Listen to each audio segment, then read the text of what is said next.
Good evening, everybody. Today is Tuesday, November 29th, 2021. I call this meeting to order at 7:01 p.m. We'll proceed with roll call. Councilor Michael Marchetti. Present. Councilor Gus Steves. Present. Citizen Member Shea. Present. Citizen Member Clements. Present. And Councilor Jackie Ryan present. All present.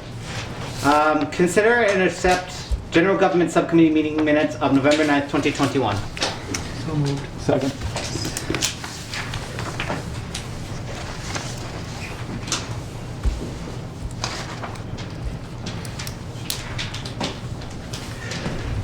Any questions, additions? Yeah, under the paragraph where it says Town Council Chair John Daniel, it should be Case Street, C-A-C-E, Oh. not K Street.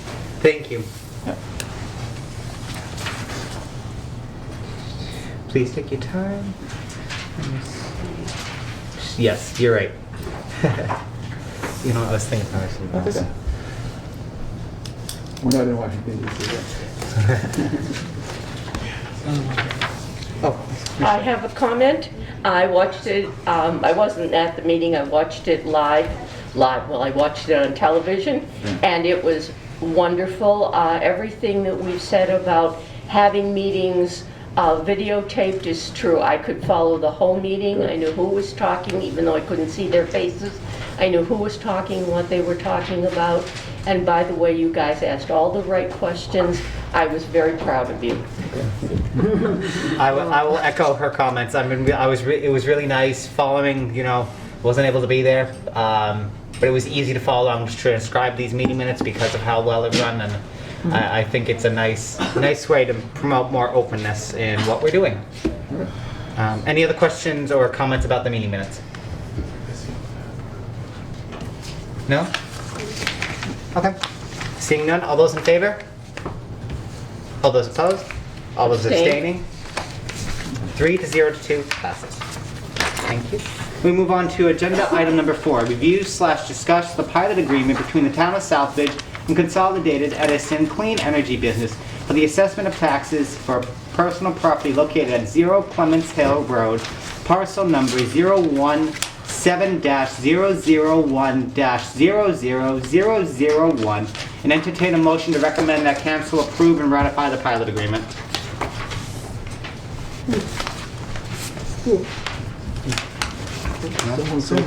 Oh, so moved, second? Okay. All right. Well, is that you? Yeah. Just put a chair up here. How does this spell from? On the agenda, it is, Yes. in the documents, they're right. Unless this is a different street. No, it is, That's all I it's wanted Clements to Hill, you're right. Point out. I thought that was odd, I was like trying to On think the of where agenda, that they was. put in the People documents. should know how to spell it.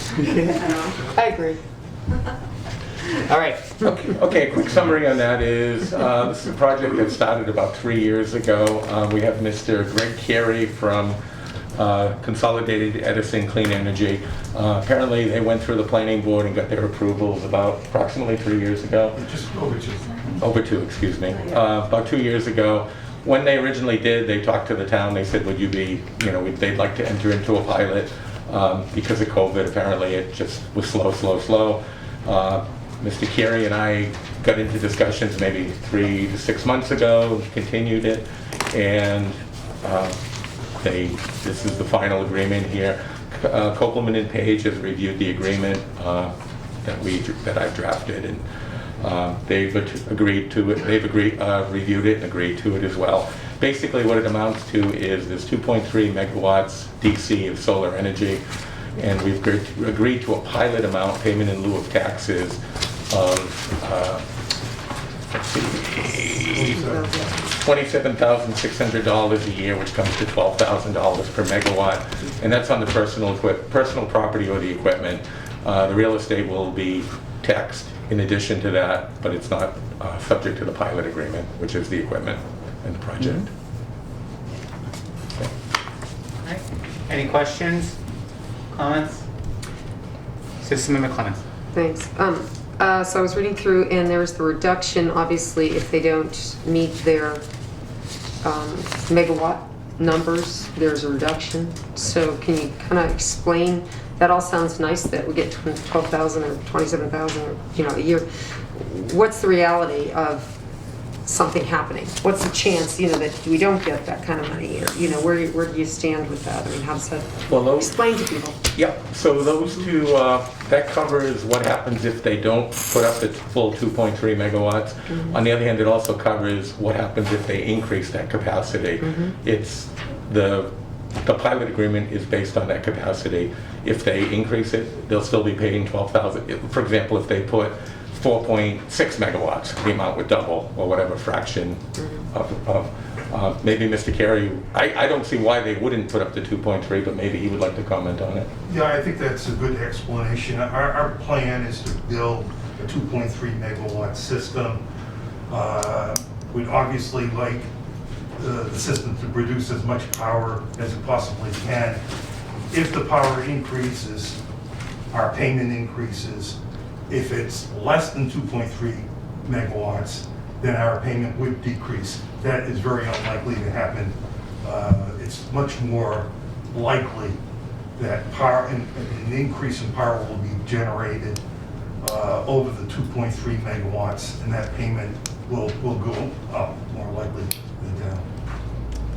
And I guess I just question it because we've been told things before. Mm-hmm. Yeah, we get Yes. all this money, and suddenly we're getting a third of the money or whatever it is. So I just, realistically, I'd like people to be realistic and not have, rose-colored glasses as to whether or not this is going to be usable. Sometimes too, the production and then what's taken by the electric company, how that works, what they actually will allow you to produce or allow you to allow the usage of. Is there a factor in there? You might have this ability to do the 2.4 or whatever, but then what if they don't want to take that much from you? What if they don't need it? What if they don't? Isn't there some sort of a problem with that? Or not a problem, but isn't that a variable? The demand or the... As far as I can see, it is a variable, but it's the nameplate, what it's capable of producing. Yeah, Can you explain? in our case, I can't speak to any other project, but in our case, the utility company is committed to taking all of the power that we produce from this system. So they can pick and choose, if you will, what they will or will not accept. 100% of the power is going to go into the grid. All right. And will you feel this is a fair value for the, for the land and, for what we're getting and not getting in return? Right. So just a couple of quick things. So previous to this year, there was a question about whether these solar projects were taxable. They had won some cases where it was a real serious question mark in whether they were taxable. It's always been my position that they were, and if we lost a case like that, it would be my position that we'd be appealing it to the highest courts. So our association has been pushing for legislation which finally came through last year, which clarified the question if they were taxable or not. $12,000 per megawatt is higher than some we've done fairly recently when that question wasn't settled. I think it's a fair amount. And I also think if we don't approve this pilot, then that doesn't mean they're not going to build it. That means we're going to tax it. And the taxes would be comparable, except that we be subject to them and us fighting over the valuations and so forth. And so I tend to be long-winded. I'm sorry. I think it's fair. So this makes it cleaner, makes it just a outright agreement. Yeah, and the reason why you come up with these is to stability. So they know what they're going to be paying. We know what we're going to be getting. They're not going to be surprised with, suddenly it jumps up 5,000 more than they thought in the early years. Because on this equipment, this is high-tech equipment, and the biggest factor that everyone fights about is the depreciation. Is that computer is 10 years old? How can you tell me it's worth, what a new computer costs? And it's the same thing. It's the depreciation on the equipment. If you don't have a pilot, you're fighting over the value, the net book value. Right. So you might technically take the loss up front, but it's evenly distributed, so you still get the same benefit at the end. That's correct. Citizen Boucher. What if the value of the megawatt goes up? Certainly all of the other energy things are skyrocketing, do we still just get the 12 per megawatt while they accrue the additional money that the electric company would be paying them? Or is this altogether a flat deal? If I may, it is a flat agreed upon deal that we're doing, but if we don't come up with a pilot agreement, it doesn't really matter what the cost. If we don't do this agreement and we just tax it, then we're looking at the value of the personal property, the equipment, and then each year that gets depreciated and depreciated. So even if the cost of megawatts go up and we don't have this agreement, we're not going to get any more money on it. It's just a matter, because again, that equipment is depreciating. Okay. Here we're just planning it into the formula. Basically, because we don't have local income tax. I'm sorry. Basically, because we're not allowed to tax local income. It's not based on income, it's Yeah. based on the value, I mean, the book value of this Yeah. equipment. Yeah. All right, any other questions, comments? Councilor Steve? I have a related question. It's not directly related, but I was curious if maybe it's you to either Will or to the manager. I think it would be really helpful if we could see a chart that looks at where things stand as far as all of the solar projects we have in town, and the projects that we have, either that we own or that we have pilot agreements with, that can look at how much they're producing, how much we're getting, how much we were supposed to be getting versus what we're actually getting, that kind of stuff. It'd be really helpful to see all of those things. I think we've kind of all lost track of how many projects there are in town. There's a lot of them. We have a number, if I could though, because I've been involved in all of them. Yeah, no. Every one that we have a pilot agreement, we have exactly what we said, what we were supposed to be getting. The only one that could be a little bit debated is the Mealing properties, projects on town-owned property. There were two parts to those projects. There was a lease amount that the town negotiated, and then there was a pilot on the taxes like this. Right. Those were started in 2015 under what's called the SREC 1 program. So SREC 1 was a program from the government where it paid a certain amount of dollars for the energy produced.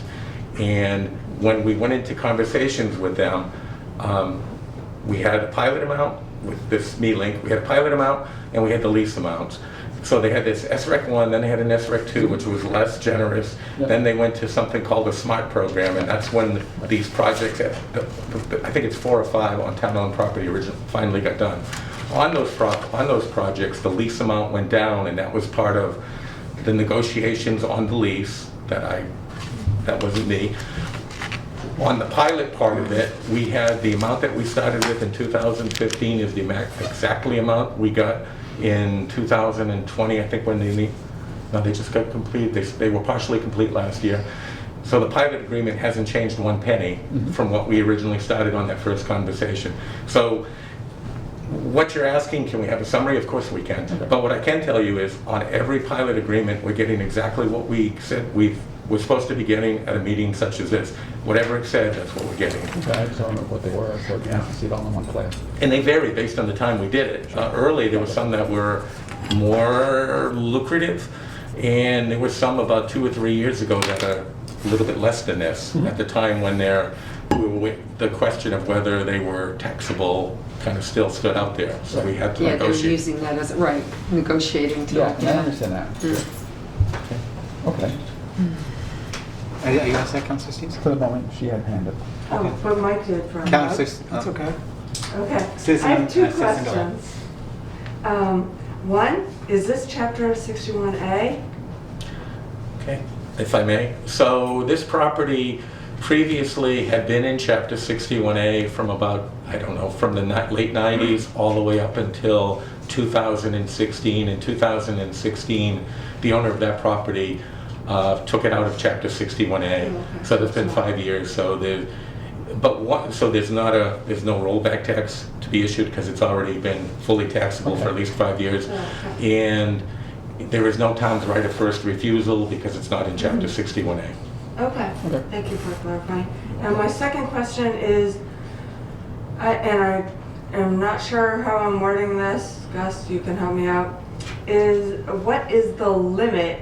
I know that planning board has talked about there's a limit to solar projects like the amount of kilowatt hours or kilowatt something? Do you mean the amount that they can put into the grid? Yeah. And are we near that or what? So I can't answer that question, but I did have a conversation with the town planner today. This project is fully permitted. It was done approximately 2 years ago. Because of COVID, and this is not my area of specialty, I'm just repeating what I was told. Because of COVID, they had a delay on when these things actually had to get in the ground, get started. I think they can begin all the way up until this spring. And even if they had to go for, I forget what the term is, because he told me, but I forget what the term is, not an amendment, but something similar to that, it's an administrative change. Nothing, it's not a big change. So this is already permitted from what they told me today. Oh, okay. I think we're talking about something different. I was talking about like, there's a limit of like how much. The system can only handle so many Yes. kilowatts in Right. the actual grid itself because of the Thank you, degradation Jackie. of the actual grid. Yes. Yeah. No, I don't think they wouldn't permit anything that would put any overload or stress on the grid. Would be my thought process on that. It's gone through all the permitting. I can't answer that. Okay. Councilor Marquetti. Thank you. I have a few questions. First of all, what's 61A? Oh, it's the agriculture, the state agriculture. Like if somebody has land in 61A, they get a tax break. Oh, okay. And there was a solar project that, We you had know, a we few of them. weren't, there was like kind of question, like, is it still on 61A? Are they paying less taxes? So that's why I wanted to know. All right. But 61A is like a break for agriculture. Okay. Councilor Mazza, do you want to respond to that real quick? Yeah, the 61A proposal was one that we used at the high school. We purchased the land. The catch on that is, it is exactly what the previous speaker said. The catch is, Will mentioned that the town's option to buy, and Will can probably explain it even better than myself. What happens is, if say someone wants to sell the land, or while it's under 61A, we have first right of refusal. And under the land up at the Belrose Farm, we chose, when I was a councilor back in the 80s, to exercise our right and buy that land. For someday, we might want to build something on there for the community, because the development was pushing out at that time. We ended up buying it. They looked at it as a prison site. It fell through at the ballot and ended up being the middle high school. But there is an option, but like Will said, if you take it out and after 5 years they pay taxes on it, we lose that right of refusal. Right. But on another note, I know this project is permitted, but I think the town might want to look at a moratorium Yes. on solar fields. So we can sit back and look at what's happening to the countrysides. Is it really the benefit that it was built out to be? Initially, I was a big solar promoter, and I would stand behind it. Taxation that Will talks about is an income generating industry that it does not impact your services, which was, to me, a good thing. And then when I saw what they did up at the high school and various other projects, and the thing that we're having problems with some of the erosion, now I'm reconsidering my opinion on solar fields, and I'd probably like to stop, put a moratorium, or just eliminate it from the town of Southbridge. They did some work in some of the areas. What they do is, they go into open areas. A lot of the areas they use are non-buildable. You can't build a house on it. It's wetlands, rock, ledge, and they put them on. But what ends up happening is a tremendous amount of drainage problem. Even with retention ponds, I don't think we're accommodating it. So we as a town might want to look at a moratorium to stop it, to look at it again, and see if it's in the best interest of the community. Thank you. Agreed. Can I continue? Yes, you can continue, Councilor McKinney. That was another question I was going to have. Are we going to make sure that there are no water runoff problems up there? I know that's probably not on this agenda, but I just wanted to throw that in there, that after all the problems we had on Dudley River Road. Another question I have is, where is this solar money going to? We're getting all this money. I don't really know where it's going. Is it going into an account somewhere? Are we able to tap into it? If I may. So previous to this year, it was all the pilots were, it's called the payment in lieu of taxes, but really it's a valuation agreement on taxes. So these were property taxes where they came into the general fund like any other property tax. So you couldn't segregate them anywhere. It's my understanding on anything future under this the new legislation that passed last year. It's Chapter 59, Section 5, Clause 45. It's my understanding, and it's going to require, it's a brand new law that's just going into effect, that money is going to go on to page 3 of the recap, which is a recurring revenue. So on this particular one here, there's a chance that it could be segregated or dedicated on any of the previous. They just go into the general fund as property tax. And the part I just said about possibly, that's just my understanding. It's a brand new law. And if you ask 5 people, you get 5 different answers. I'm just saying it's very possible, because that's where it's going on the recap for the state now. Okay. All right, thank you. The other questions I had was, I took a look at that original agreement, and it seems like this company has changed. Have you changed names? Because it was Clean Energy Collective, now it's Edison. That's correct, yes. I actually submitted the application when I was part of Clean Energy Collective. Clean Energy Collective basically has assigned its assets to Con Edison. Con Edison acquired the assets of Clean Energy. I'm now working for Con Edison, and Con Edison is basically going to be responsible for building this project. Okay. All right. The last thing I have, well, there's a couple other things in the contract here about water and sewer fees. Is there water and sewer up there? I didn't think there was any water and sewer up there. No, there's not. Okay. I think what the clause you're talking about says that we could assess them if they were applicable. All right. Something about if there are any disputes. Do you see any disputes coming out of this? I don't. This lays out this part pretty clearly. Okay. And then the last thing I gotta say is, don't you think it's a little too close to the airport? It's very close to the airport. When planes are flying in and out of there, would the solar panels cause a problem? That may not be something that he can answer, but maybe the town manager can answer it, or... I can't answer it other than to throw an opinion at you, but on the other side of the airport, the town has allowed solar panels to be put on the airport for the Special town. solar panels. Yeah. I can't really answer No, that. I know. Sorry.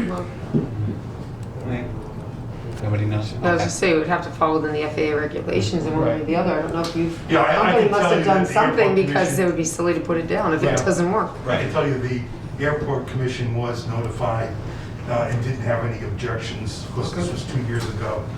I'd also point out that there were solar panels on top of the parking garages at Logan Airport, surrounding Logan Airport. So, and that's not uncommon at all. Many of the major airports around the country have solar panels nearby.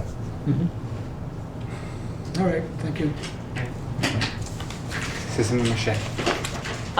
This is probably not the question to ask for this group, but 10, 15, 20 years down the road when this equipment is totally out of date, what happens? Do they just walk away? I am sure that some irresponsible people will just walk away, but do we have any control over what happens? If I may, I can't answer that question. I would assume the planning board has examined that question. You could ask the developer right here. Yeah, I can tell you that as part, a condition of the approval of the project, a requirement is that a decommissioning bond, a surety bond, is Okay. going to have to be posted that would cover the cost in the event that the developer walked away. The town would be able to pull that bond and pay for the removal of that equipment. Thank you. I was just going to confirm that since I've been here, we've been working to get those decommissioning bonds on some of the other projects as they're coming through the sign-off process to ensure that we're covered in the event of exactly what Ms. Shea referred to. So we do collect them. Just to clarify, to follow up on that question too, just to clarify that, do we make sure that these agreements also make sure that if Con Edison decides to sell it to ABC LLC, 5 years from now, well, do we make sure that they are also responsible for all of these? I think it's in there. It's in the agreement. It's in the agreement. I just wanted to make sure that that's the case, because I saw it in here, I thought that's what it said. I just wanted to make sure it was also part of like the planning board agreements and things like that, so. That we have, we need to be responsible. All right. Do we have any further questions? It's very common for one company to build it and sell it to a management company. That's what happened Exactly. on Dresser Hill Road. Exactly. So, you're dealing with business people, and they do it for a living to make money. Yeah. So they're gonna come in and build it, and then after they build it, they've done their job, they sometimes sell it off to a management company. And I think the credibility of the management company, I don't know if there's vetting of that, or even if you're entitled to vet that as a community. But more questions, that's why moratorium, and let's find out, try and get a better grip on the final outcome Thank you. 20 years from now. All right. Any further comments? Right. I have a motion and a second. All those in favor of recommending this to council? All those opposed? The record shows unanimous. Thank you. Right.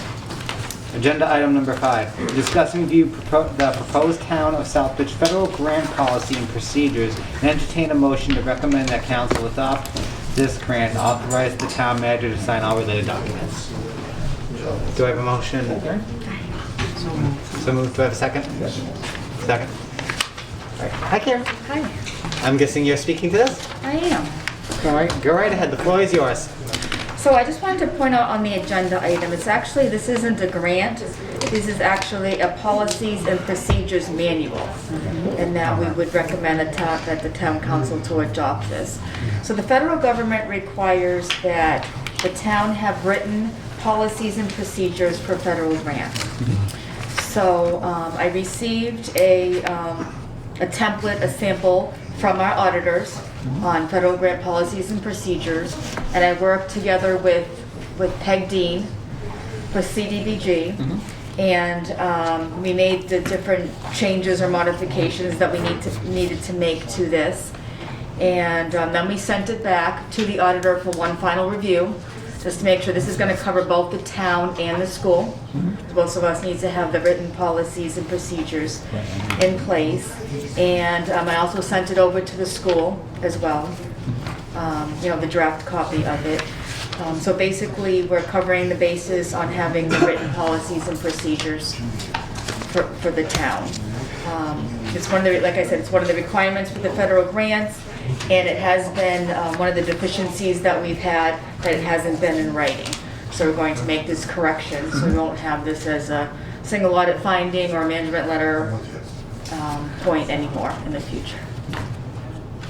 Any discussion? Citizen member comments?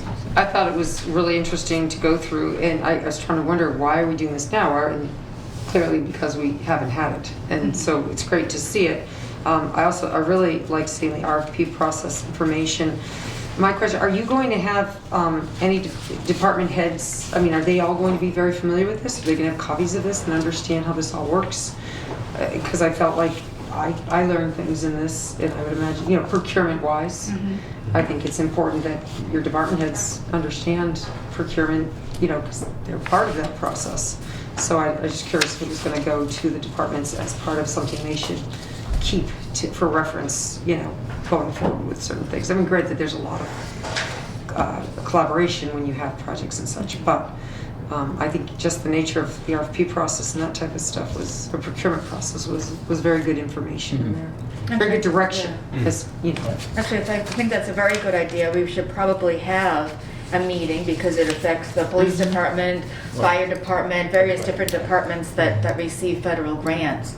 So we can kind of go through it and make sure everyone's on the same page, because Now even in here, it talks about keeping an inventory of everything, you know, I saw that, I like that, 5,000 wow. and over, you know, and I have a big part in that as well. So we all need to work together to make sure that we fulfill everything that's in here. Or keeping those receipts stapled to the, you know, it was like, wow, that's interesting. Right, and Peg wanted me to tell you Things you too buy. that she plans on doing it for all of the things that would be considered assets, even if they're not capital assets, Sure. that she still plans on keeping that information on there. So yeah, it would be a good idea, even with the school, I don't know if we want to bring in, Yeah, you know, that was my certain, question. Does this certain, apply to the school, or certain is this only a people town there policy? too, Yeah. you know, like the grant administrators. Mhm. You know, especially like special ed or something like that, make sure we're all on the same page Right. with this. So, Yeah. that's my question, would this affect the school district as well, or is this only a town-wide? Nope, this covers both the town and the school. Okay. Because in the single audit, there was a couple things for education that they weren't keeping the time and effort certifications, and they weren't checking for the suspension and debarment, you know, for some of the contractors. So we have to make sure that town and school were following this one policy. Okay, well, that's great. Uniformity is going to be really key, and it will be nice to have some sort of system in place. I agree. I agree with System Member Clements. I do a lot of policy drafting in my current position, so this was really well done. I appreciated all the detail. It's quite interesting. It is an intriguing read. I recommend it to anybody in general to read. It's interesting. Yeah. Well, you pick tidbits out of it. Right, You know, yeah. it's not like. Oh yeah, no. It's There's a little definitely dry. parts of it that are dry, like any regulatory document, right? But no, I think you did a Oh, great God, I job. thought you guys were having more fun than I was. Well, Some of us get really excited about regulatory I documents. believe it's kind of more readable than some of the Yes. things that are more Yes. legal documents. Yes. You know, kind of thing. So, but no, great job. I quite like it. Mostly just say you follow up, you know, you have policy and procedure, you have employee benefit, you have employee, you know, manuals. To me, it's the same type of thing, and that's why having some sort of, whether it's a presentation or a conversation with your employees, with your direct department heads especially. But then I know you bring in procurement trainings and different things. I know that has happened in the past at least.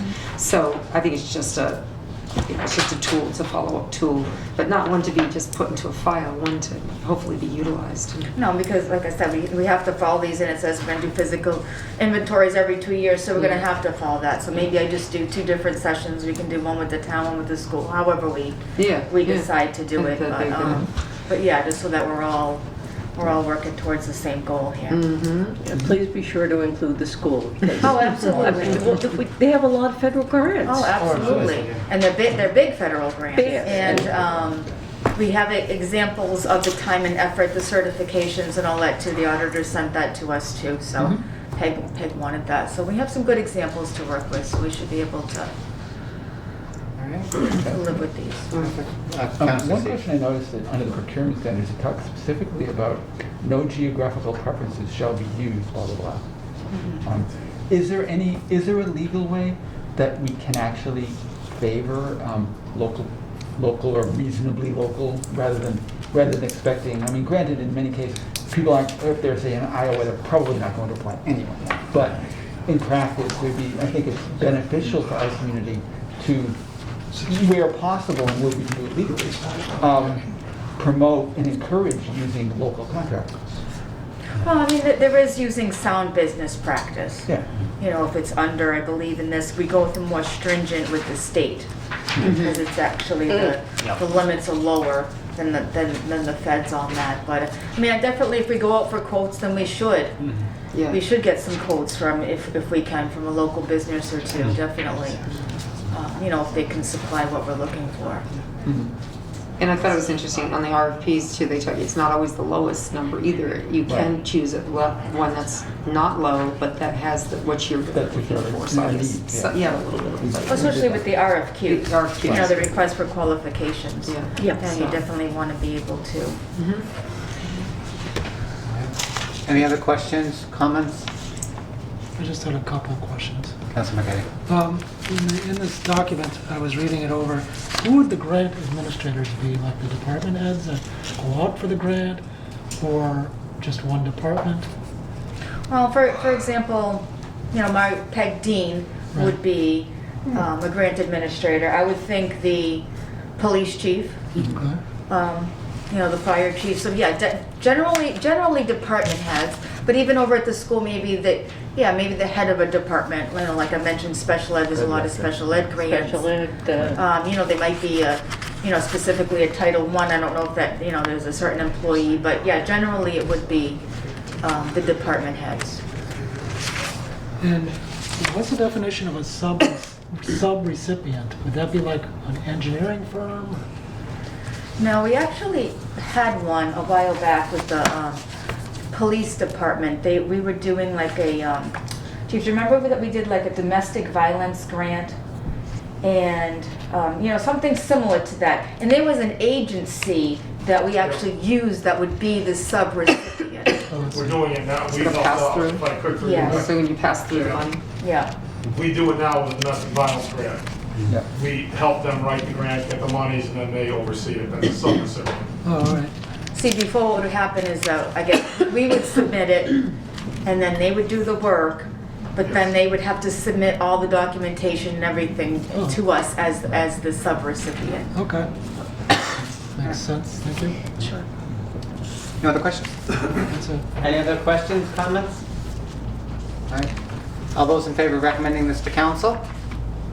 All those opposed? Passes unanimously. Thank you. Thank you.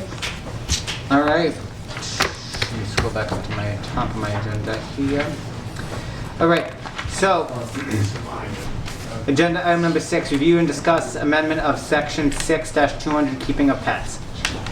I know we have Caitlin and we have the chief here with us today. I know Councilor Marchetti, I guess you had some things you wanted to ask or get input on. Well, I'll let them go. So, first, you want to? I'll open it up to you guys. Well, if I could, for you, thank you, good evening. We worked on this back in 2018, we started. This was a couple-year project. This was reviewed. We spent, I'd say, thousands and thousands of dollars on legal counsel to go over this bylaw review and adoption and policy changes and getting along with Mass General Law. It was brought to the council. It was voted unanimously. It was 3 readings at the council. There's never been any issues. I think it's airtight. It's a fantastic bylaw. I don't have any issues with it, or I wouldn't have brought it forward. I brought the resident expert forward to explain, get down the weeds of it, but I think it works well for our community. Our other one was outdated. It was obsolete. We weren't doing the things that we said we were doing. We weren't doing things legally there was a whole host of issues with the policy. So we didn't do this in a vacuum. This was a lot of years of research, and I say years, I mean 2 years. Then the pandemic hit. Then we didn't have meetings, and then we did some of the stuff remotely. It was just a nightmare and the people on the council at the time can understand and appreciate that. But we definitely did a lot of work with this, so I don't know how or why it's on the agenda, so please explain to me. So I'll answer what you have. Let me first, also, yeah, I remember going through this. We had to go through it twice because we rushed through the first one, and then there was some things we had to tune up, and then we did another set of readings. So this was quite a long, arduous process. This was brought up at Councilor Marchetti's request. He requested because he wanted to discuss taking the burden off council, but I will let Councilor Marchetti speak to his reasoning. And can I elaborate on that quickly, or you tell me? I would like to let Councilor Marchetti start with his comment, and then we'll elaborate that. We had talked about this because I had asked about it at couple meetings ago.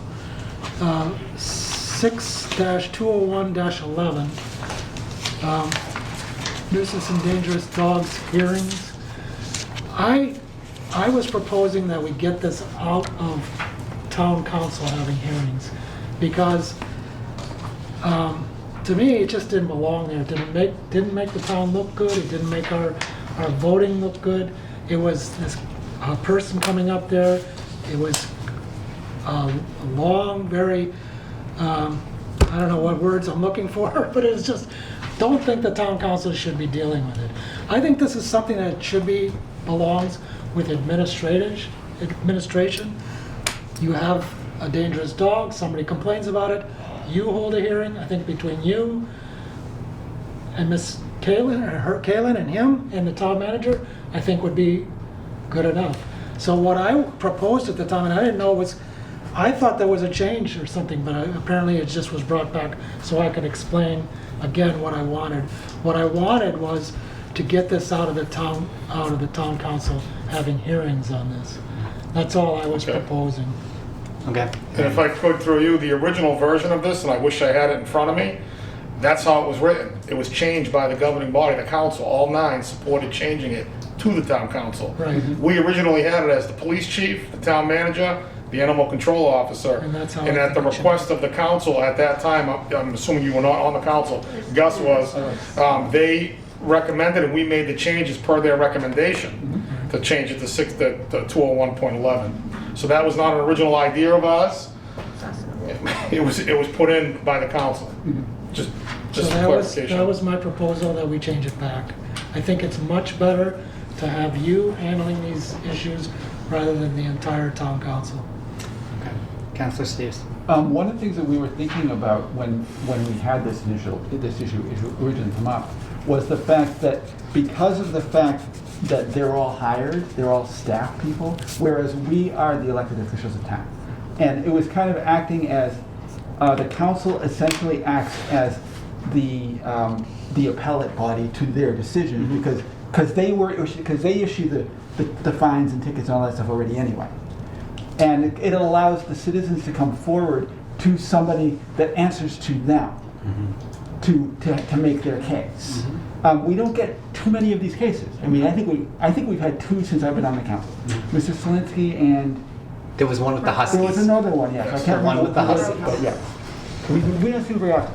And, generally speaking, I think that the process itself, despite the fact that it seems a little bit long and can sometimes be contentious, and none of us really, quite frankly, want to do it that much, if we don't. We don't want to get involved in the middle of somebody's relationship with their animals. It's not fun. But unfortunately, that's part of the job. That's one of those things where, as elected officials, I think it makes sense to leave it with the council.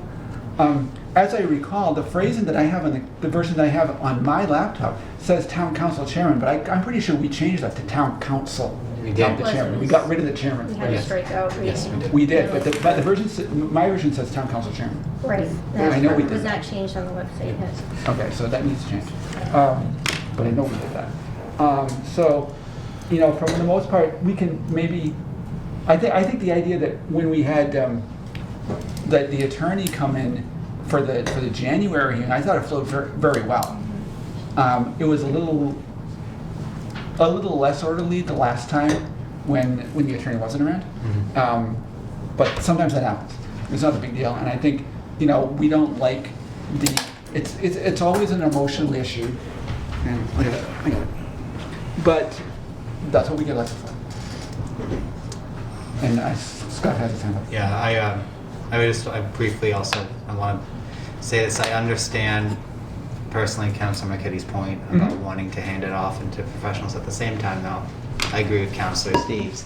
This is a supreme, decision that has to be made by the supreme body. Okay. And I think while it's their job to enforce the law, it's our job to show the common sense at times. Yeah. Or I think, if anything, this whole process, it was tiring. It was somewhat traumatizing at times. This was a lot, but at the same time, this is what we're supposed to do as the leaders of the community. I don't feel right passing off a power that's invested in us onto, especially on some of these most important decisions, onto, no offense, paid employees, when it should be really a town decision in such a matter like this.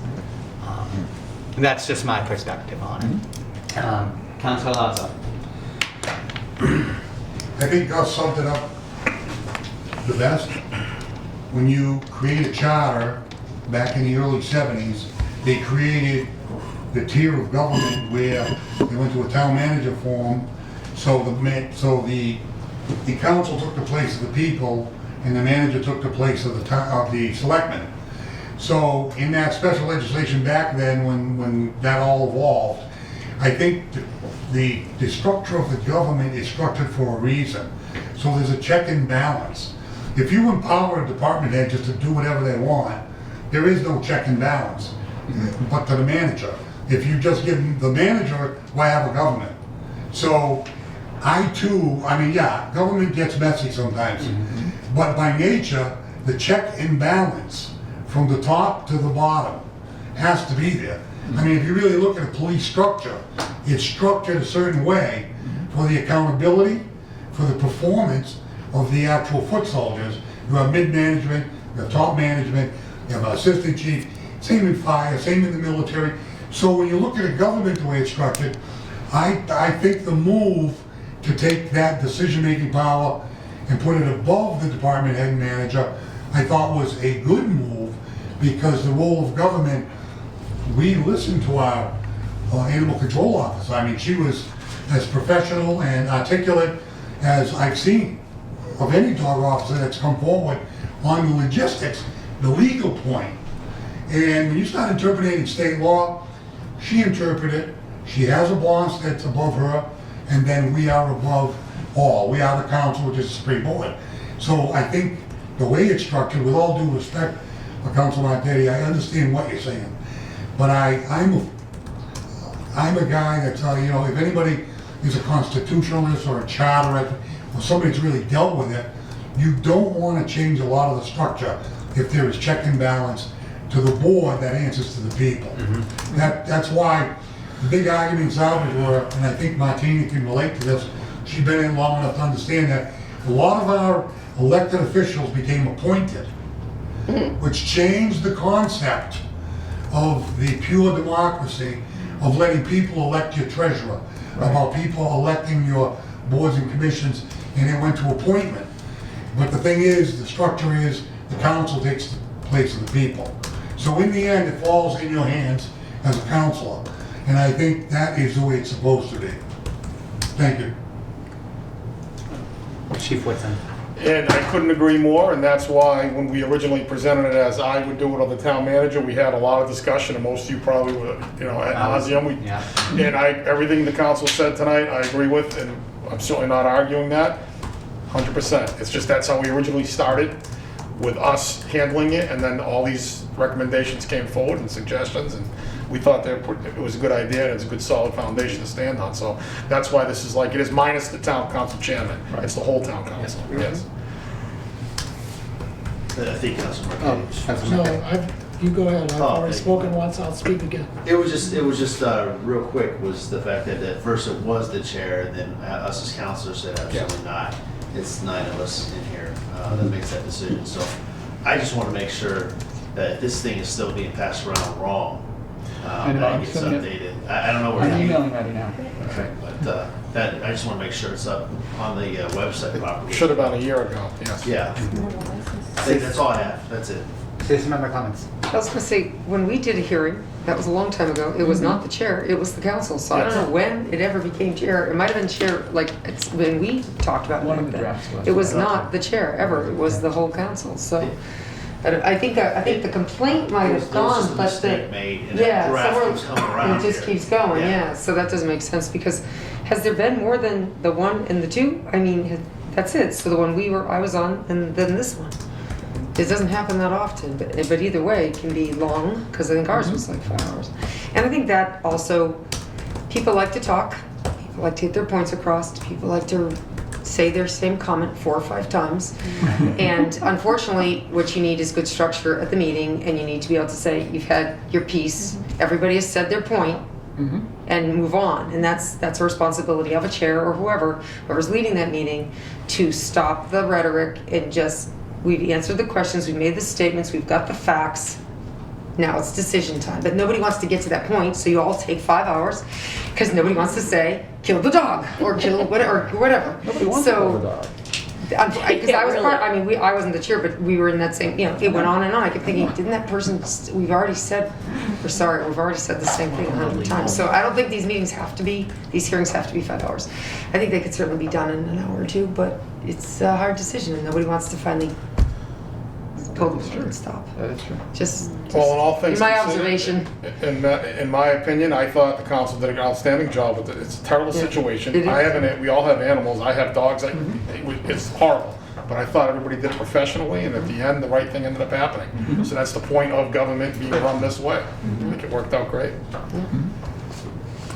Councilor McKay. Thank you. I would just like to point out that after the first meeting, which went on for 5 hours, we voted it was a dangerous dog. And did you take I think you took away the dog at that point? Or no, you let him keep the dog. Because we made it a nuisance Right. dog. That's And right, we it was a required nuisance training dog. of your I'll just finish and then I'll stop. Then the second time we had another hearing, it became a dangerous dog. It became a dog that you took away. And Yes. then we voted to euthanize the dog. And then, without us doing anything, it became, we found a shelter for the dog. We voted to do exactly what she wanted, and she said she had no choice but to euthanize the dog. And then it was changed to saving the dog, which, believe me, I'm glad you saved the dog. I have no problem with that.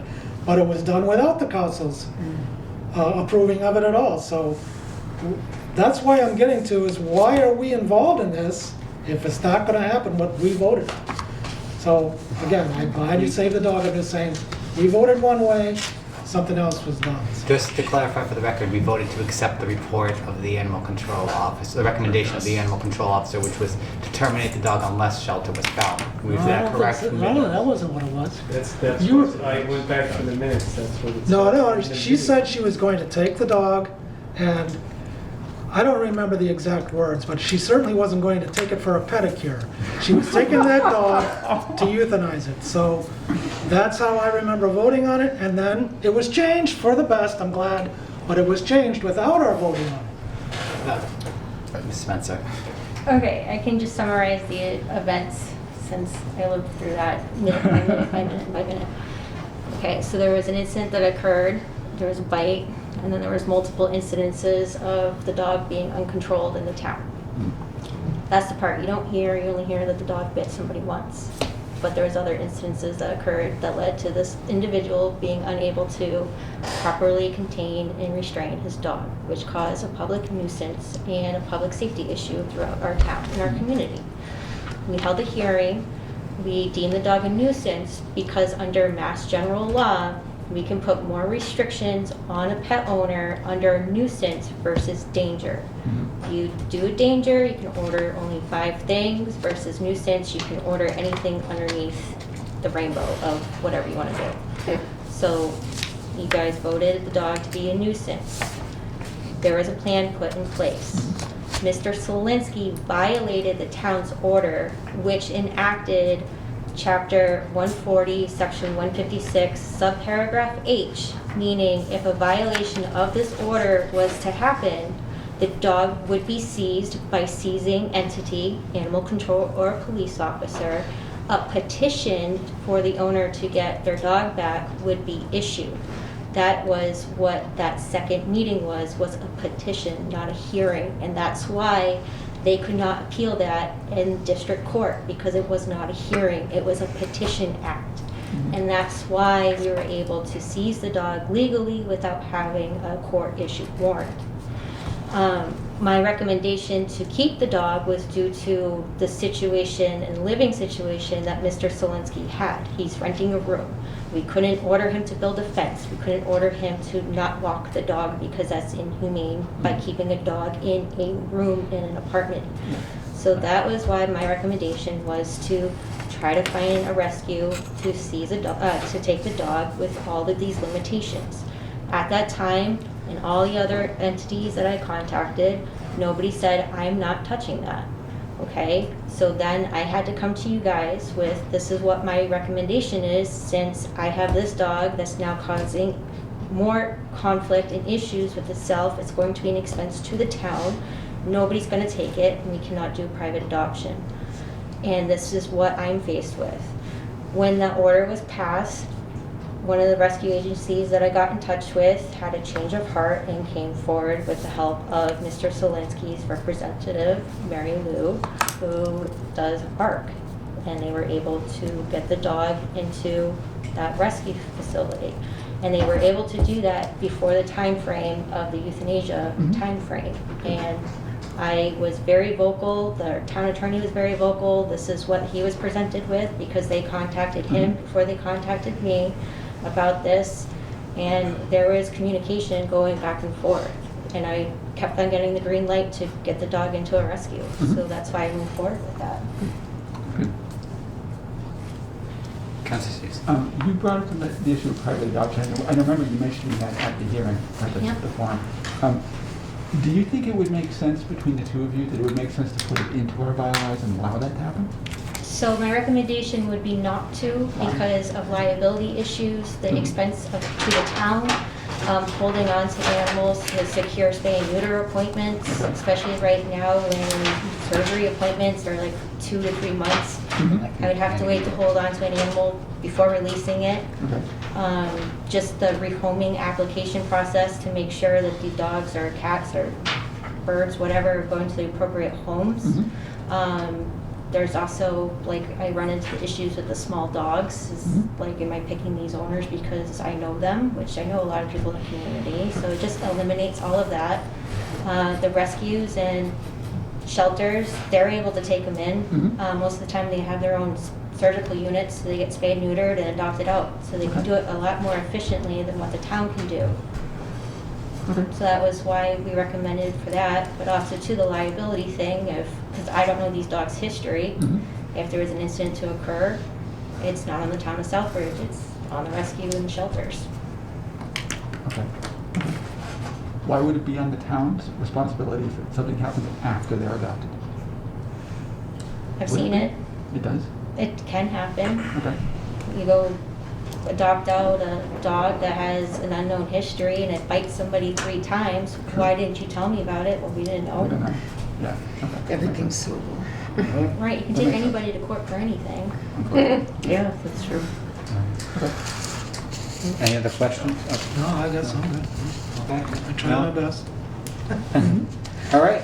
Motion to adjourn? Well, yeah, thank you, Chief, thank you. And now we move on to agenda item to adjourn. That was made by Denise, second. Second. Martina, all those in favor? Thank you. Good night, everybody, thank you. Good night. Yes.